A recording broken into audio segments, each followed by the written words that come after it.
காங்கேயம் முத்துவின் original winners brand அரிசிகள் தரத்திலும் சுவையிலும் என்றும் நம்பர் 1. தற்போதைய செய்தியை பார்த்துக் கொண்டிருக்கிறோம். அதிமுகவின் பொதுச் செயலாளர் EPS-ஐ புரட்சி பாரதம் கட்சியின் தலைவர் பூவை ஜெகன்மூர்த்தி சந்தித்திருக்கிறார்.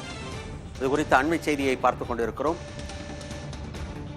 நாடாளுமன்ற தேர்தலுக்கான தேதி அறிவிக்கப்பட்டிருக்கிறது. முதற்கட்டமாக ஏப்ரல் 19ஆம் தேதி முதற்கட்ட தேர்தல் நடைபெற இருக்கிறது.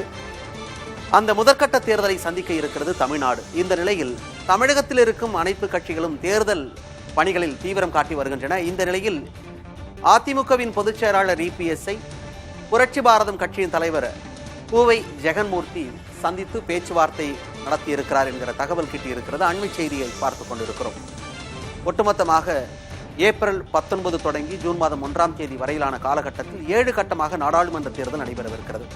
இதில் முதற்கட்டமாக ஏப்ரல் 19ஆம் தேதி நடைபெற இருக்கும் தேர்தலை தமிழகம் சந்திக்கவிருக்கிறது. இந்த நிலையில் தமிழகத்தில் இருக்கும் கட்சிகள் மட்டுமின்றி தேசிய கட்சிகளும் பரபரப்பாக இயங்கிக் கொண்டிருக்கின்றன. இந்த நிலையில் அதிமுகவின் பொதுச் செயலாளர் EPS-ஐ புரட்சி பாரதம் கட்சியின் தலைவர் பூவை ஜெகன்மூர்த்தி சந்தித்திருக்கிறார். இது குறித்த அண்மை செய்தியை பார்த்துக் கொண்டிருக்கிறோம்.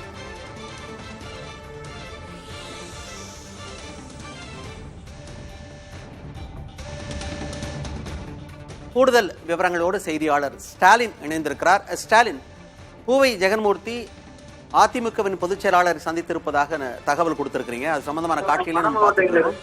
அவர்கள் தரப்புல என்ன கோரிக்கை முன்வைத்திருக்கிறது, எத்தனை இடங்கள் கேட்டிருக்காங்க? மணிமாறன், புரட்சி பாரதம் கட்சியை பொறுத்த வரைக்கும் ஏற்கனவே அஇஅதிமுக தலைமையிலான கூட்டணியில இடம்பெற்றுதான் இந்த தேர்தலை சந்திக்கும் என்ற அறிவிப்பை ஏற்கனவே வெளியிட்டாங்க. இந்த தேர்தல் மட்டுமல்ல, கடந்த 2021 சட்டமன்ற தேர்தலையும் அதிமுக தலைமையிலான கூட்டணியில் இடம்பெற்றுதான் அந்த கட்சியுடைய தலைவர் பூவை ஜெகன்மூர்த்தி தற்போதும் அதிமுகவுடைய சட்டமன்ற உறுப்பினராக தான் இருக்கார். இரட்டை இலை சின்னத்தில் தான் நின்று அவர் சட்டமன்ற உறுப்பினராக தேர்வாகின்ற நிலையில மக்களவை தேர்தலை பொறுத்த வரைக்கும் அவங்களுடைய எதிர்பார்ப்பு 2 தொகுதிகள், ஒன்று விழுப்புரம், மற்றொன்று திருவள்ளூர். இந்த 2 தொகுதிகள் ஏதேனும் ஒரு தொகுதியை அதிமுக தங்களுடைய கட்சிக்கு ஒதுக்க வேண்டும் என்ற ஒரு கோரிக்கை ஏற்கனவே நேரடியாக தொகுதி பங்கீட்டு குழு நிர்வாகிகளை சந்தித்து வலியுறுத்தியிருக்காங்க.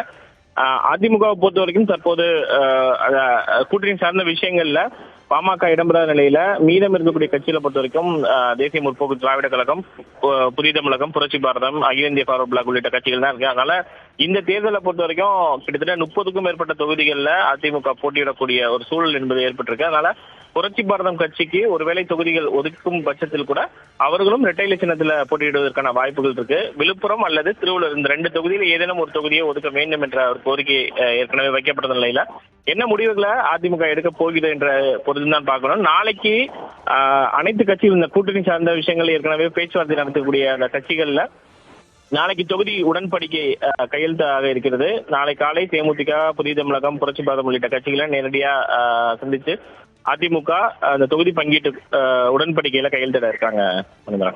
விவரங்களை கொடுத்தமைக்கு நன்றி ஸ்டாலின். காங்கேயம் முத்துவின் ஒரிஜினல் வின்னசஸ் பிராண்ட் அரிசிகள் தரத்திலும் சுவையிலும் என்றும் நம்பர் 1.